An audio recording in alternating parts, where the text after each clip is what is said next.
Continuando con el tema de el sistema urinario, hoy vamos a platicar sobre el sistema de conducción de las vías urinarias. Tomamos en cuenta que estas estructuras están complementadas por los cálices menores, los cálices mayores, la pelvis renal, los uréteres, vejiga urinaria y la uretra. De tal forma que podemos observar nosotros aquí un sistema de conducción. La característica histológica de estos tejidos de conducción son prácticamente muy semejantes. Hay una pequeña diferencia en lo que es prácticamente el uréter. La uretra, en la parte de la uretra vamos a encontrar nosotros un cambio de epitelios, pero casi la mayor parte de las estructuras de conducción mantienen su estructura muy semejante. Aquí podemos observar entonces presenta un epitelio. El epitelio que vamos a estudiar es un epitelio de transición. Esta es la luz de los conductos. Vamos a tener una lámina propia de tejido conectivo un poco densa y una capa muscular que va a tener dos porciones, una capa longitudinal y una capa circular, que se interpone, las fibras de tejido muscular se van interponiendo con tejido conectivo y que van formando prácticamente todo el tubo que transportará la orina. Después de eso vamos a tener tejido conectivo, que es la adventicia, y en ese vamos a tener un tejido conectivo laxo que tiene sus sistemas vasculares y su sistema nervioso, y alrededor de él mucho tejido adiposo.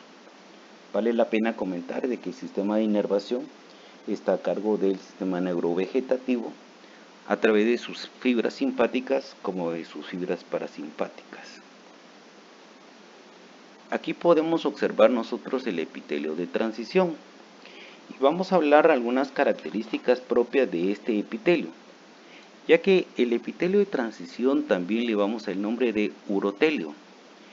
Este urotelio se caracteriza por presentar en la superficie, o lo que nosotros conocemos como células apicales, prácticamente algún tipo de células de tipo nucleares o mononucleares, pero también vamos a encontrar algunas células multinucleares en la zona que presentan dos o a veces más núcleos, y esto es característico.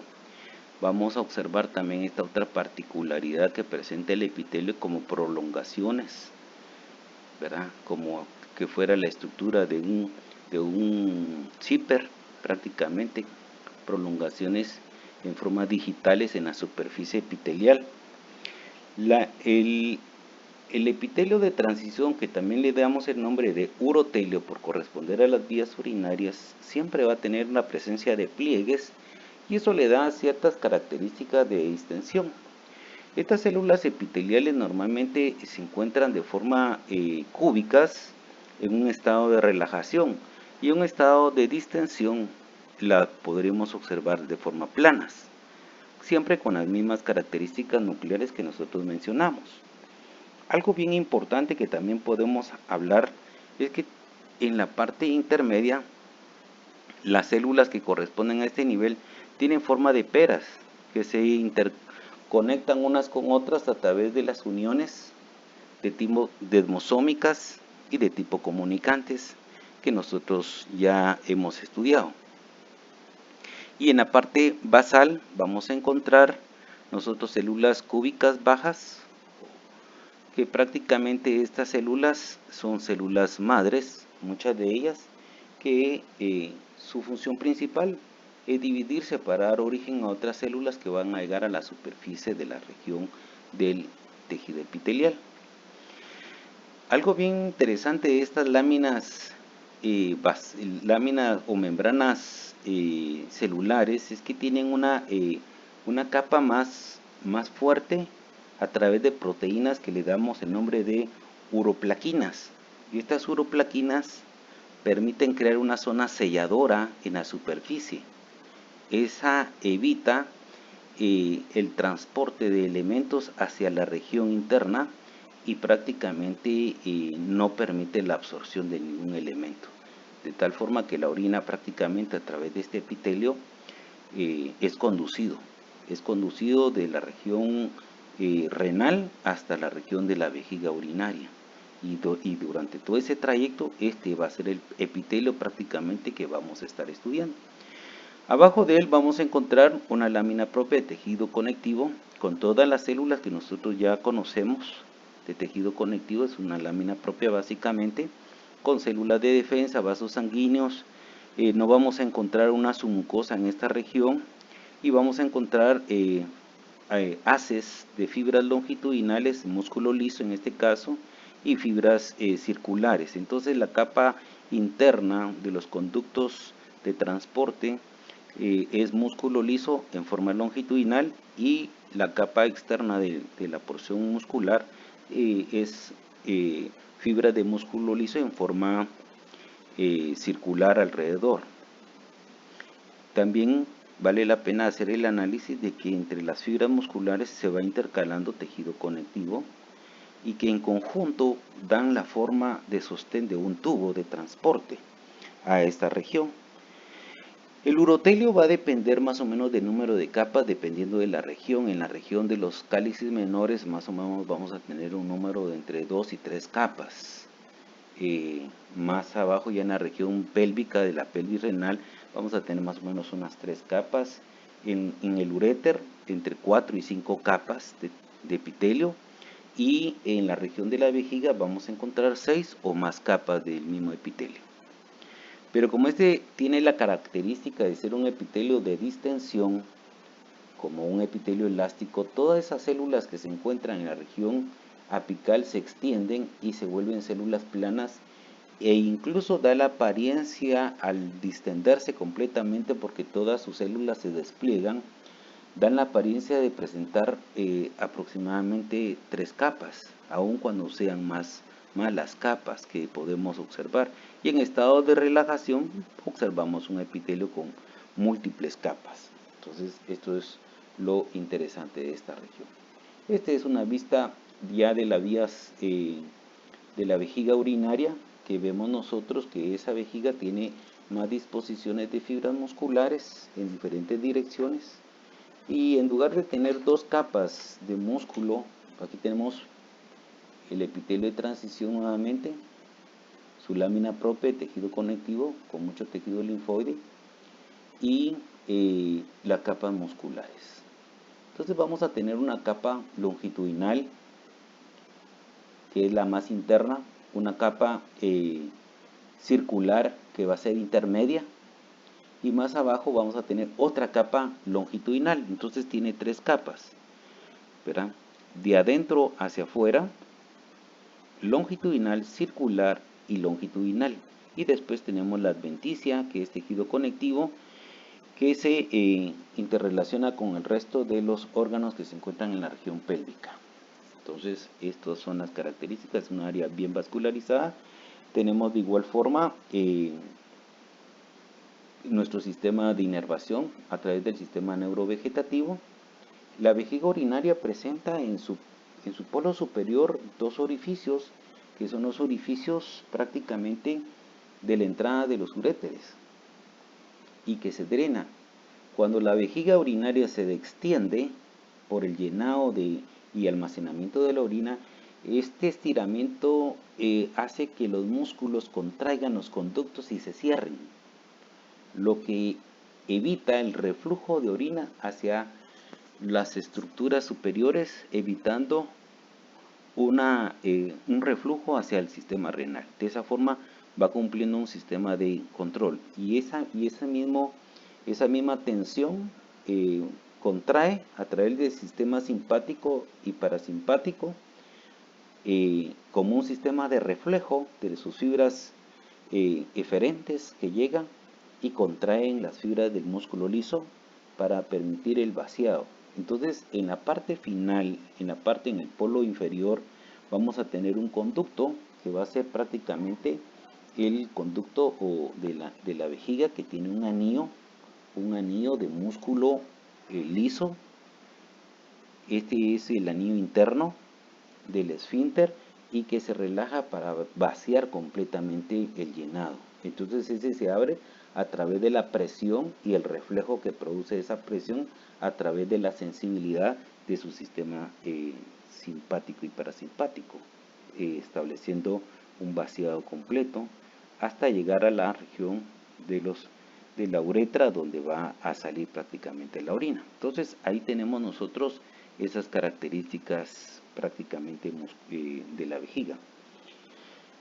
Los conductos uretrales, ¿verdad?, superiores, y el conducto de la uretra, los uréteres, los conductos de los uréteres y el conducto de la uretra hacen lo que nosotros conocemos como una triada, y le decimos el nombre de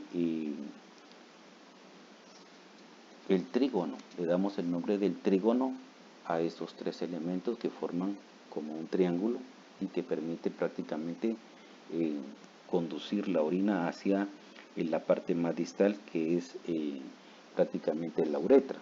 Entonces la uretra, vamos a encontrar nosotros después que existen dos tipos, la uretra femenina y la uretra masculina. Si nosotros estudiamos la uretra femenina, es corta, aproximadamente tiene una longitud de entre 3 y 5 centímetros promedio. Vamos a encontrar que a través de la uretra hay un cambio de epitelio después del esfínter de músculo esquelético, o sea que en la parte final de la vejiga tenemos músculo liso e inmediatamente después tenemos un anillo de músculo esquelético que permite abrirse de forma voluntaria.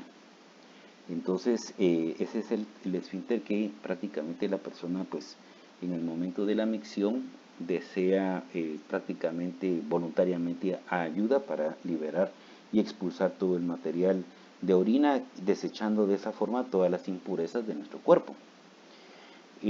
Vale la pena hablar que el epitelio que comienza a nivel de la uretra femenina es un epitelio de transición, e inmediatamente hay una pequeña porción de un epitelio entre cilíndrico, pseudoestratificado, e inmediatamente pasa a un epitelio plano estratificado. Recordemos que son prácticamente 3-4 centímetros de longitud la que tiene esta uretra, y a través de esos cambios epiteliales modifica más adelante a un epitelio plano estratificado. Y adentro de ese conducto plano estratificado vamos a encontrar una gran cantidad de glándulas uretrales que están prácticamente secretando material alcalino, ¿verdad?, en la superficie para permitir el paso de la orina. Entonces ahí va secretando y van protegiendo todo ese epitelio hasta llegar a la parte del vestíbulo, de la región del conducto vaginal y del conducto, ¿cómo se llama?, y del clítoris en la parte superior, y el conducto vaginal abajo, en la parte inferior, y en medio vamos a localizar la salida de la uretra femenina, que permite prácticamente el vaciado, y va a estar siempre colocando ahí una gran cantidad de secreciones de protección a ese conducto. Entonces esa es la estructura de la uretra prácticamente femenina en este caso. Y en cambio la uretra masculina, obviamente, ¿verdad?, tiene una longitud mayor.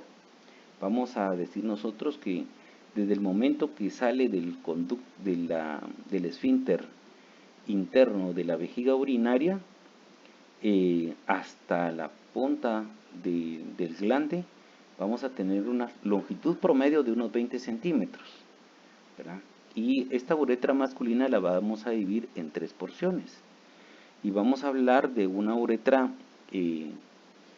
prostática, que es la inmediata, que sale el conducto uretral de esta uretra, sale y atraviesa completamente toda la glándula prostática. Y ahí vamos a encontrar que está revestida por un epitelio de transición.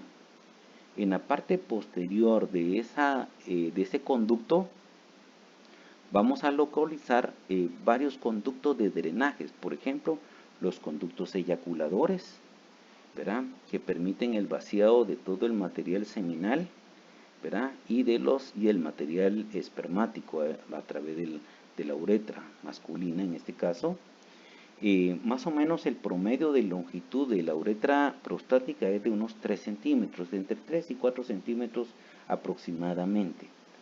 Y también van a estar un montón de conductitos de las estructuras de las glándulas prostáticas que drenan también en la región uretral.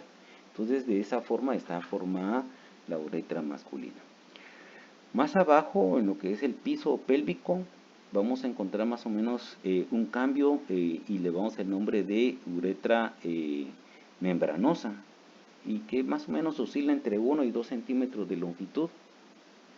Es pequeña. Lo que podemos ver ahí es una transición epitelial, ya que aquí el epitelio se empieza a modificar de un epitelio cilíndrico a un epitelio pseudoestratificado, e inmediatamente ya pasa a la uretra peniana como un epitelio plano estratificado. Entonces ahí hay una transición. A esa región le damos el nombre de la uretra membranosa.